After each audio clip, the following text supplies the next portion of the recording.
appreciate you convening this business meeting so that all members of the committee may have the opportunity to engage in a dialogue about the necessity of issuing 3 subpoenas, the first subpoenas of the 116th Congress.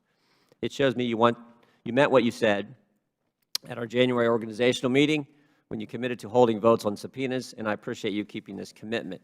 We are here to vote on whether to compel documents from the Department's Homeland Security, Health and Human Services, and the Justice Department relating to the status of family separations at the border. My understanding is that all 3 departments have been cooperating with your request, Mr. Chairman, so I was surprised when I learned you wanted to issue these subpoenas. The decision to issue subpoenas so quickly, Mr. Chairman, is, I believe, a rash decision. It is a hasty decision. It's a decision that will have negative consequences for the committee. Your decision will disincentivize entities from providing documents on a voluntary basis. They will just wait now for the inevitable subpoena. Let's be clear on the timeline here. You became chairman on January 3rd of this year, less than 2 months ago. The committee didn't organize until January 29th, less than a month ago. And on February 5th, you sent letters to the top legislative liaisons at these 3 respective agencies. You asked for document production schedule just 3 weeks ago. Since then, each of the agencies, DHS, DOJ, and HHS, have engaged in several calls, face-to-face meetings with bipartisan committee staff. These agencies have engaged in good faith and continued efforts to accommodate your request. For example, it's my understanding that DOJ and HHS offered in-camera reviews for an immediate review of the information responsive to your request. You could have already seen what you're asking for. I also understand representatives from DHS had a bipartisan staff briefing in which they discussed the scope of your request to ensure an efficient production. Your staff agreed to review a data portal at HHS, but had to be rescheduled because the Federal Government was closed last Monday in honor of President's Day, and then again on Wednesday due to the weather. Despite those office closures, HHS produced nearly 800 pages of documents to demonstrate their intent to voluntarily comply with your request. Just last night, DHS produced 2,700 pages, right here, 2,700 pages of documents, also responsive to your request. Mr. Chairman, have you reviewed any of these documents? Have you even had time to review them? As you well know, the congressional oversight process takes time. We shouldn't rush to compel documents from the departments, especially when they're already complying with your request voluntarily.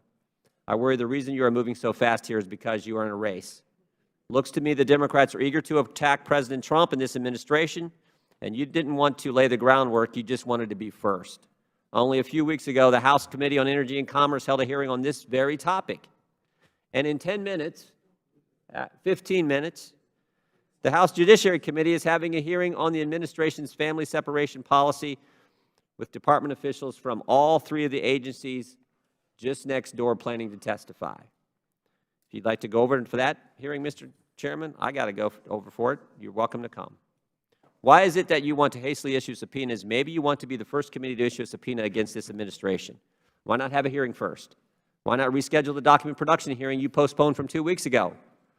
This does not seem like a fair and responsible oversight, and what worries me is that it seems to me like we're trending in the wrong direction. Tomorrow morning in this very room, you will give a megaphone to a self-admitted liar as your star witness. This is a man who has pleaded guilty to crimes of deception and fraud. Not my words. Read the sentencing memo from the Southern District of New York. You don't care about Michael Cohen's credibility issues because you want to use him to attack the President. You don't care if DHS, DOJ, HHS are voluntarily complying with your request. You want to attack the President's administration. So what's your next step here, Mr. Chairman? Are you going to hold a contempt vote in 2 weeks if the departments don't comply quickly enough for you? Or are you going to file a lawsuit in federal court? At the end of the day, we must provide the departments with sufficient time. You've given them 3 weeks. Now look, I'll be the first to admit when agencies do drag their feet, when they stonewall us, like we experienced during the Obama administration, I understand that then there's a frustration and you want to get the documents. But by jumping to a subpoena after just 3 weeks of talking with the agencies, I think you're setting a bad precedent for this committee. I strongly urge you to reconsider your approach here, and I'll just add one more thing. There is something we could be doing instead of this business meeting. and Mr. Meadows and I have asked you to do this, we could be marking up H.R. 1, the Democrats' legislation to make fundamental changes to our election, campaign finance, and ethics laws. We've heard H.R. 1 may be on the floor next week, and we haven't even had a markup. All members are here. If H.R. 1 is so darn important, your first piece of legislation, why aren't we here marking it up? Mr. Chairman, you've spoken often about the importance of finding consensus and common ground. You've appealed to our better angels. You said we must have our own North Star. We need to put the integrity of the committee on higher ground.